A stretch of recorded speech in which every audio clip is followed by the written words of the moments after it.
মোড়ে বসে রাসূল নবী আর হাসান হুসাইনের কাহিনী শুনে তার চোখের কোণে একটু পানি জমে গিয়েছিল।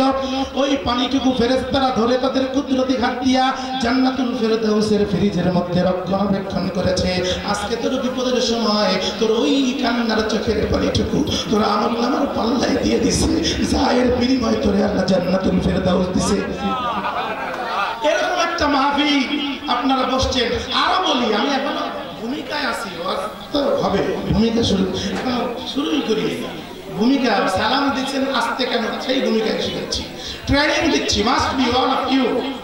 আপনারা এখন সবাই আমার শিক্ষার্থী, আমি আপনাদের শিক্ষক, ঠিক কিনা? সুতরাং একটা জিনিস অন্তত যদি আমার এলাকার বাচ্চাদেরকে শিখাতে পারি আমার জীবন ধন্য, সেটা হলো কি সালাম। আমরা কার দলের লোক? কথা কয়টা? কার দলের লোক? জোরে কন আল্লাহ, আরো জোরে বলেন ইয়া আল্লাহ। তাহলে আমরা কার দলের লোক? এই যে মিছিল দিচ্ছেন কার নামে? দুনিয়ার সব মিছিল বরবাদ হয়ে যাবে, পিটান খাওয়া লাগবে, ধুলাই খাওয়া লাগবে, একদম ধুলাই খালি নিয়ে প্যাকেট করে নিয়ে আসবে। শুধুমাত্র এই মিছিলটাই আল্লাহ কয় লাখ লাখ, একবার আল্লাহ বললে 1,00,000 বার আল্লাহ বলার সওয়াব লিখে দেয়। এখন বলেন এই মিছিলে সওয়াব না? এই মিছিল ভালো না আরো মিছিল ভালো? সে মিছিল করবেন, কিন্তু এটা বেশি করবেন, এই জায়গা জোর বেশি হবে। সুতরাং সালাম দিছি কার পক্ষ থেকে? এই সালামের উত্তর দেবেন আপনারা ডায়াবেটিসের রোগীর মতো। আপনারা কার দলের লোক? এর প্রমাণ কি বলেন? জানেন না? এখন শুনেন। আল্লাহ বলতেছে উলাইকা হিজবুল্লাহ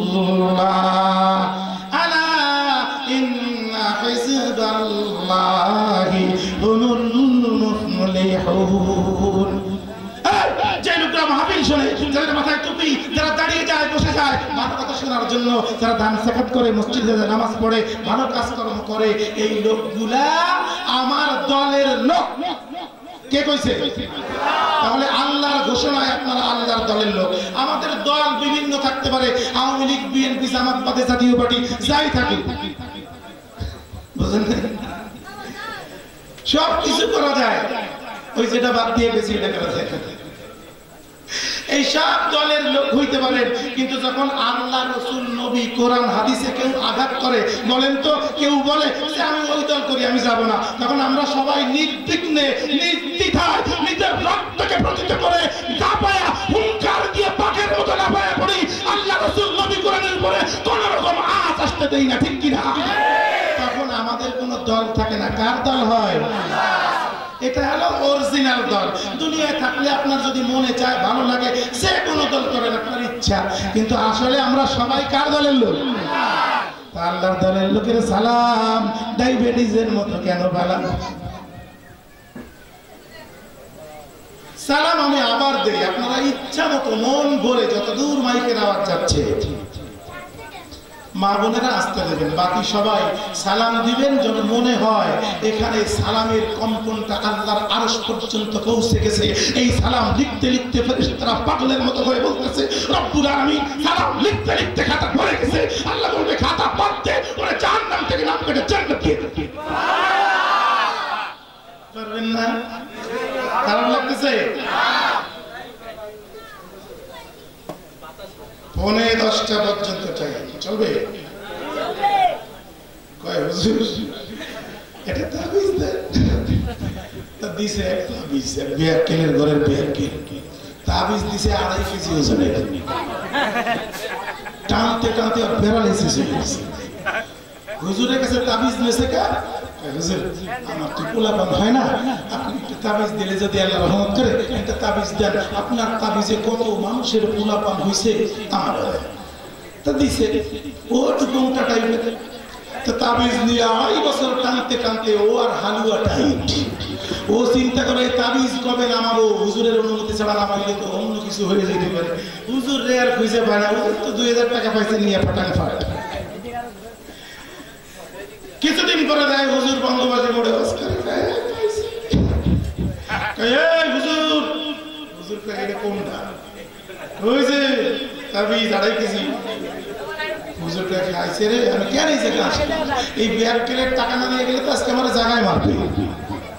তো কেসে কেসে ওয়াজ পরে ওয়াজ কম কাজ বেশি সময় কম কামাই বেশি খাবার টাইম নাই খালি চা বাবা আমি কি করছি তুই আমার তাবিজ দিছিলি 2.5 বছর হয়ে গেছে পোলাপান তো হয় না আরো কিছু হয় না তাবিজ 2.5 বছর পোলাপান হয় না হ্যাঁ হুজুর মাইক থেকে আল্লাহ ছাড়া কেউ আজকে বাঁচানোর ব্যবস্থা নাই আর কি করবো হুজুর বুদ্ধি খুঁজতেছে একটু হুজুর একটু কম হুজুর কয়ে কি গায়ে তাবিজ কি তোরে একারে দিছিলাম তোর বউরে উঠতে দেয় ও কয় আরে আরো 2.5 বছরের কন্ট্রাক্ট মনে দিবি ওতে কাজ হবে না পোলাপান না দিয়ে যদি স্টেজের থেকে নামো স্টেজে তোমারে বাইরে পোলাপান নাই বলাবো আমাদের দেশের অনেক পোলাপান আছে না স্কুল কলেজে পড়ে সে মানে প্রিন্সিপাল মাইরে ভাইস চ্যান্সেলর বানাই ঠিক আছে হুজুর কয় কোথা থেকে তোরে পোলা দেবো আমি তো পোলাপান দেওয়ার মালিক না এই জায়গা তো 1 ডজন নিয়ে আসি নাকি আমার ফ্যাক্টরিতে পোলা কয় কোনো কথা কবি না তুই আজকে কটার আগে পোলা দিয়া স্টেজ থেকে নামবি না তোরে খাইছি কোন আজরাইলের ঘরে বসে ব্যাখ্যা হয় পোলাপান কি এগুলো কোন সার দোকানে পাওয়া যায় যে দুটো বানায় দেয় ঠিক আছে যে কয় ও আজকে কাজ হবে না তুমি পোলা দিয়ে যাও হুজুর কয় আরে আল্লাহ কোন বিপদে পড়ছি কি যে হইল কোন গাদবে কইছে রে তাবিজ দিতে তাকে বাবা এই গায় যাকটা যাক ভালো হইছে আসলে তোর বউর সমস্যা থাকুক আর না থাকুক তোর বউয়ের বয়স কত বউ কারে কয় বউ মানে যে বিয়ে করলে কাবিন নামাজ একটা পেপারের মতো ধরে দেয় সে গাড়ি চলে দেয় সকলের মতো সারা কয় কম কি আমি তো বিয়ে করি নাই এক কথা বোঝেন নাই এখনো সে বিয়ে করে নাই তাবিজ নিলে পোলাপান হবে এই বিয়ে করে নাই তাবিজ নিলে পোলাপান হবে আগে বিয়ে না আগে তাবিজ বোঝে না আমাদের এলাকায় এক চাচা ছিল সত্য ঘটনা বলতেছি তো উনি 25টা রুটি খাইতো নাস্তার আগে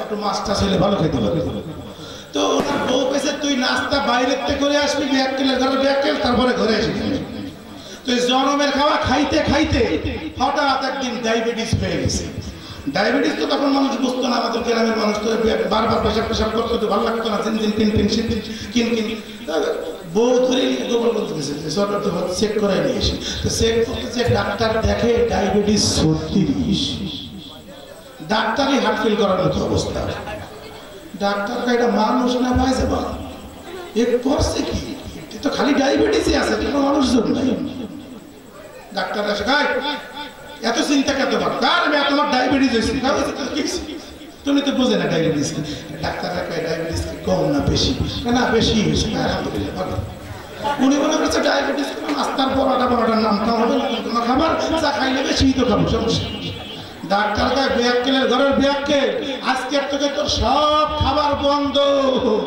সকালবেলা খাবা একটা ডিমের সাদা অংশ হলুদটা খাবা না আর দুপুরে 1 গ্লাস স্যুপ আর রাত্রে এমনি না খেয়ে আসবে বড়বা কোপা খামসু ও যেই শুনছে যে একটা রুটি 1 গ্লাস স্যুপ একটু ডিম ও যে কাঁদতেছে মানে গলা কাটা মুরগির মতো কান্না শুনতে বউ কান্দিস এটাকে আমার ওই বউ বান্ধবী আইছে তাদের বউ পোলাপান আছে তুই এইরকমের কারণে ডাক্তার আমার কবে কি যে বিয়াকে যেমন কান দেখে কুত্তে হলো আমি 42 টাকায় নাস্তার আগে আর হাই বদমাইশ আমার গায়ে ডিম খাইতে কুসুম ছাড়া কি মানুষ কত কান্দ ডাক্তার কাছে ঠিক আছে তোমার লাস্ট এন্ড ফাইনাল ওয়ার্নিং তুমি সকাল বিকাল দুপুর রাত মিলে 5টা রুটি খাবা সকালবেলা একটা দুপুরে 2টা সকালে 2টা দুপুরে 2টা রাত্রে একটা এই 5টা রুটি তোমার লাস্ট ও আরো কান্দে 5টা রুটি তো আমি হাত ধোয়ার আগে খাই যেই কইছে আর বুড়ি বউকাই আর মিয়া তুমি ডাক্তারের ফতোয়া নিয়ে এত চিল্লা ডাক্তার তো প্রেসক্রিপশন দিছে আমরাও তো ঘরে ডাক্তারি করি আমারও তো কিছু তুই কি করবি তো ডাক্তারই তো আমার খাওয়া দাওয়া বন্ধ করে তো চাই আমি মরে যাই কয় না বউকে চিল্লানোর কোনো কারণ নাই। ডাক্তার কি কইছে? কয় 5টা রুটি সারাদিন। কয় বন্দি 5টা রুটি খাই আমার হবে না। ও কয় ভাই তোমারও চিন্তা নাই, তুমি বাজারে যাইয়া 5 কেজি আটা আনবা, আমি 5 কেজি আটা দিয়া 5টা রুটি বানায় দেব। ডাক্তারের প্রেসক্রিপশনও থাকবে, তুমিও জনমের খাওয়া খাবা। এরকম আমল করা যাবে? শেষ। আমরা এখন ওয়াজের দিকে যাব। আমরা সালামের উত্তরটা নিতে চাই। আমি সালাম দেব, প্রাণ খুলে প্রাণ উজাড় করে সালামের উত্তর দিবেন। আসসালামু আলাইকুম ওয়া রাহমাতুল্লাহ।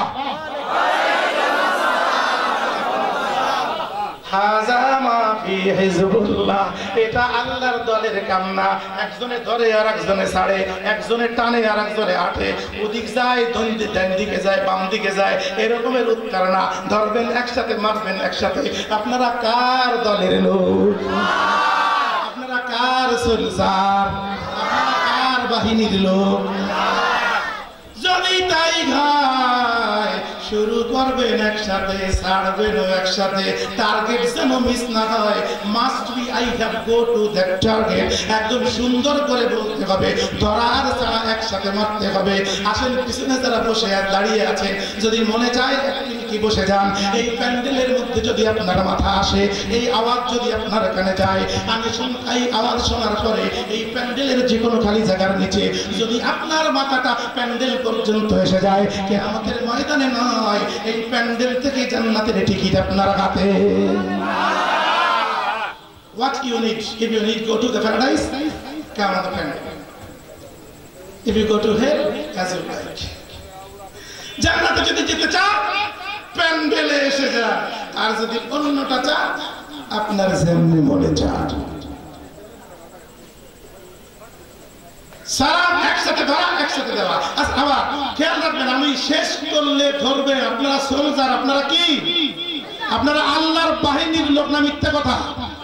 যারা উল্টা পাল্টা করবে তারা ওই বাহিনী। সুতরাং বললাম না, নাম শুনতে হবে, করতে হবে কাম। আসে আসসালামু আলাইকুম ওয়া রাহমাতুল্লাহ। ওই মিয়া আপনি কাজ দেন, কাজ দেন, এটা না চলে যান। আস্তে আয়, তুমি আস্তে। গুলশানের মাহফিলের পিছনে নাড়াচাড়া করে এক সাস্তার দাঁত ভেঙে দিয়েছে। তারপরে মাহফিলের পরে সাত মসজিদ ওই যে মুখটা মান্ডায় কইছি, যার পকেটে যা আছে আল্লাহর রাস্তে দিয়ে দেন। একজনে দৌড়ে এসে 2200 টাকা আমারে দিয়েছে, পিছনে আর একজন কাঁদতে কাঁদতে আসলে, হুজুর ওই শালা আমার টাকা নিয়ে আপনারে দিয়ে দিয়েছে, আমার পকেটে আপনি আপনারে দিয়ে দিয়েছে। এরকম না, এরকম না। আমার কথা কষ্ট হচ্ছে? ওয়াজ করবো 20 মিনিট 25 মিনিট যা থাকে। তাহলে আমরা আমাদের বক্তা আসছে তো, প্রধান বক্তা আসছে? আচ্ছা, হয়তো 2-4 মিনিট আল্লাহ ইচ্ছা করলে। তবে আল্লাহর কাছে আর একবার বলেন আলহামদুলিল্লাহ। জোরে জোরে জোরে আলহামদুলিল্লাহ বলেন তো। কেন? ওয়েদারের মালিক কে? মাগরিবের পরেও কিন্তু বৃষ্টির ভাব ছিল। মাহফিল হবে, আল্লাহ কবুল করেছে বিধায় এশার আজান শুরু হয়েছে, আল্লাহ সুস্থ আর শুষ্কর ব্যবস্থা করে দিয়েছে। এই জন্য জোরে আর একবার বলেন আলহামদুলিল্লাহ। এবার সালামের উত্তর সদর কণ্ঠে, বজ্র কণ্ঠে এই সালামের উত্তর আপনার জান্নাতের টিকিট বয়ে আনবে। রাজি আছেন তো? আর একটা কাজ দেখ, ধরা ক্লিয়ার? এবার আজ জোরে জোরে যত জোর আছে, আসসালামু আলাইকুম ওয়া রাহমাতুল্লাহ। ইহাকেই বলে বাপ কা বেটা সিপাही का घोड़ा कुछ भी ना हो तो थोड़ा थोड़ा। आजा मेरे बाबू, आए हुसैन इब्ने अली शमशीर खुदा, दुनिया की कोई लज्जत तुझे हमसे ना कर सके जुदा। এটা আমার লেখা একটা কবিতা। आए हुसैन इब्ने अली शमशीर खुदा, ये दुनिया की कोई लज्जत तुझको हमसे न कर सके जुदा। सुभान अल्लाह।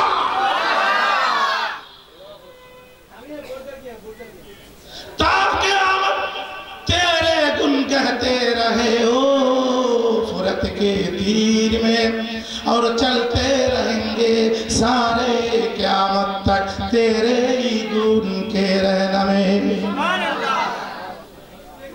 এই জন্য তো কবি আল্লামা ইকবাল বলতেছে ये तेरी मेराज थी कि तू लौहे कलम तक पहुंचा और ये मेरी मेराज है कि मैं तेरे कदम तक पहुंचा।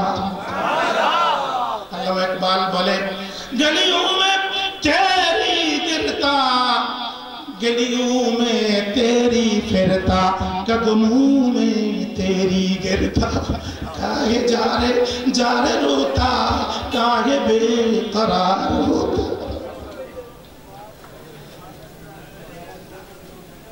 আমরা হুসাইনি মুসলমান, আমরা মুহাম্মদুর রাসূলুল্লাহর উম্মত। আমার নবী কত কষ্ট করেছে যদি একবার এক নজর শুনাই দিতাম। আরে আল্লাহর নবী যত জায়গা গিয়েছেন কষ্ট পেয়েছেন, বসেছেন, রক্ত ঝরেছে, বসেছে, উঠেছে, পড়ে গেছে, ধাক্কা খাইছে, হোঁচট খাইছে, এই প্রতিটি জায়গা আল্লাহ আমাকে সচক্ষে দেখার তৌফিক দিয়েছে। এই জন্য বলি সচক্ষে যেরকম দেখলে মনে হয় সেই জায়গায় আপনাদেরকে একটু দেখায় আসি। ওই যে পিছনে মনোয়ার ভাই দাঁড়ায় রয়েছে, সত্য উমরা করে আসছে, ওনারেও নিয়ে গেছিলাম। আল্লাহ রসুল কোথায় মার খাইছে, কোথায় রক্ত লাগছে, কোন গুয়ার পানি খাইছে, ওই ভাইজানরেও এক নজর দেখায় আনছি।